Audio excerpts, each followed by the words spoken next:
Kita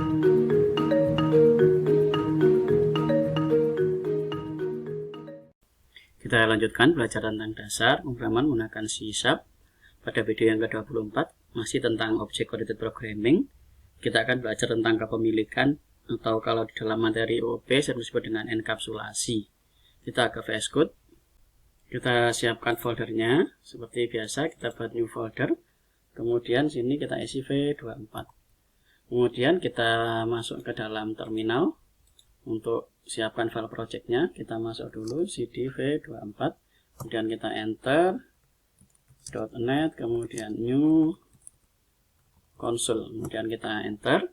Kita akan tunggu hasil dari projectnya. Ini sudah selesai. Di dalam v24 ini seperti biasa kita akan buat kelasnya. Jadi kita buat dulu untuk filenya v24.cs dan kita enter. Di dalam sini kita siapkan namespace-nya supaya hafal. Kita buat berulang-ulang. Kemudian saya akan siapkan kelas. Kelas yang pertama adalah kalkulator. Kemudian saya akan buat sebuah kelas lagi. Kita isi dengan rumus.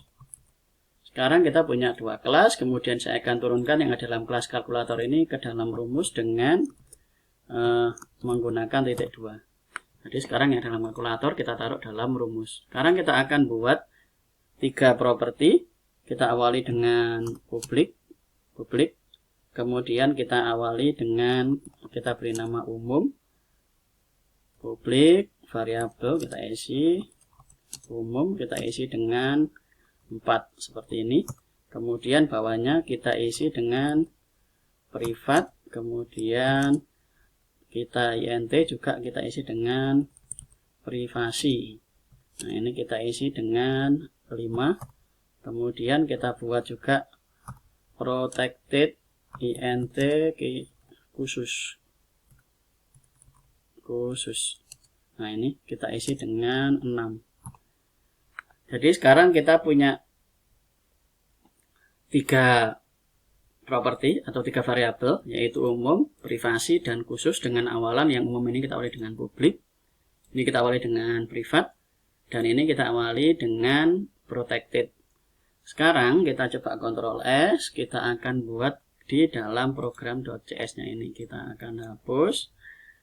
Kita akan buat objek menggunakan kalkulator. Jadi di dalam kalkulator ini kita using dulu. Using, kemudian v24, kemudian kita akan buat objek kal, kemudian new kalkulator. Ini kita akan coba tampilkan konsol, kemudian .write line, kemudian di dalam sini kita akan buat kal titik.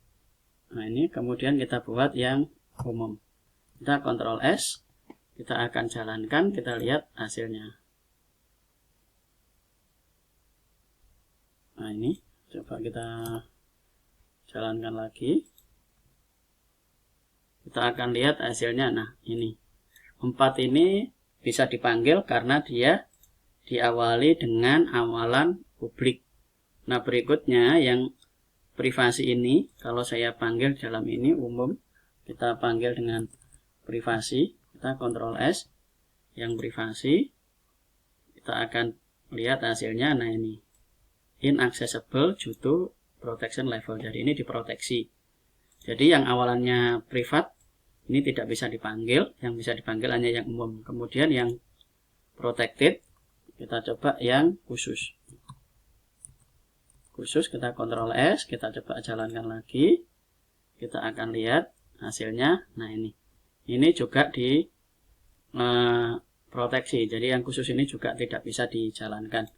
Sekarang kita sudah mendapatkan 3 kesimpulan. Yang pertama, di dalam kelas ini yang bisa dipakai hanya umum saja.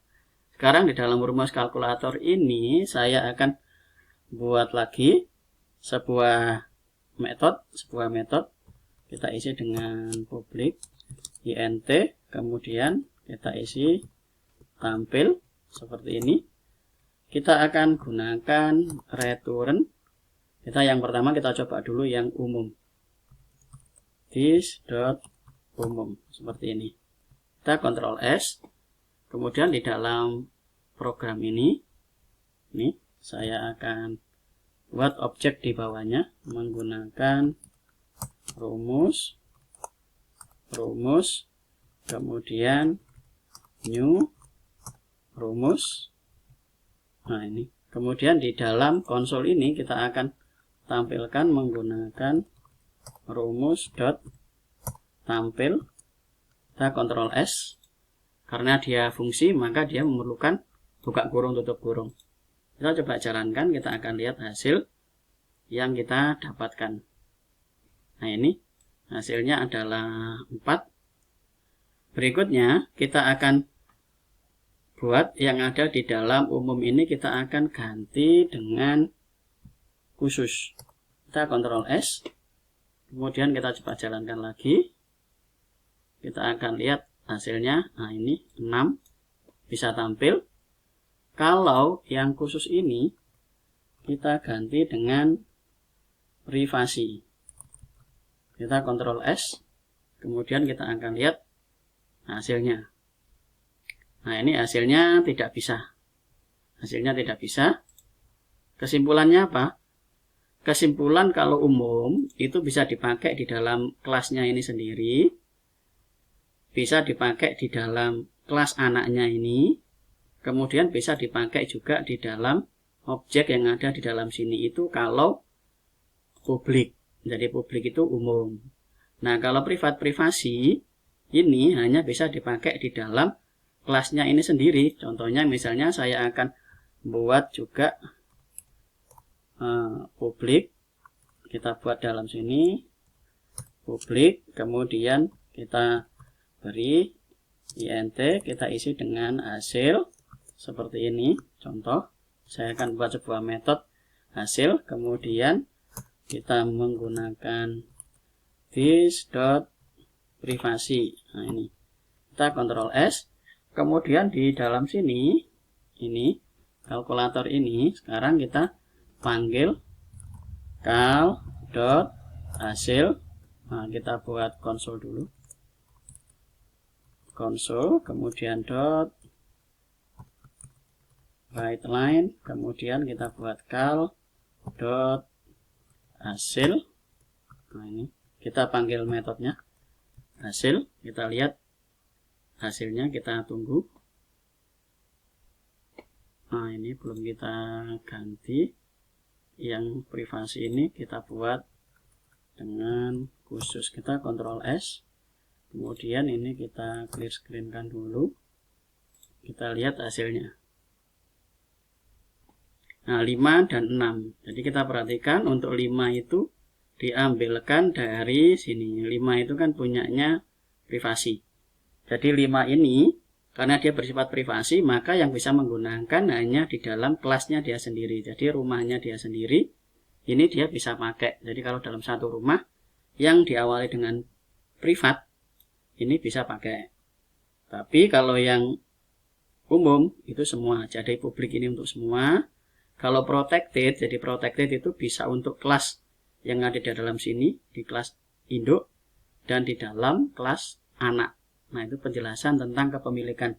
Jadi mana yang milik umum, mana yang milik privasi, jadi privat khusus, dan mana yang miliknya protected. Jadi protected itu hanya bisa dari kelas induk dan kelas anak. Jadi bisa dipakai dalam kelas anak kalau dia protected.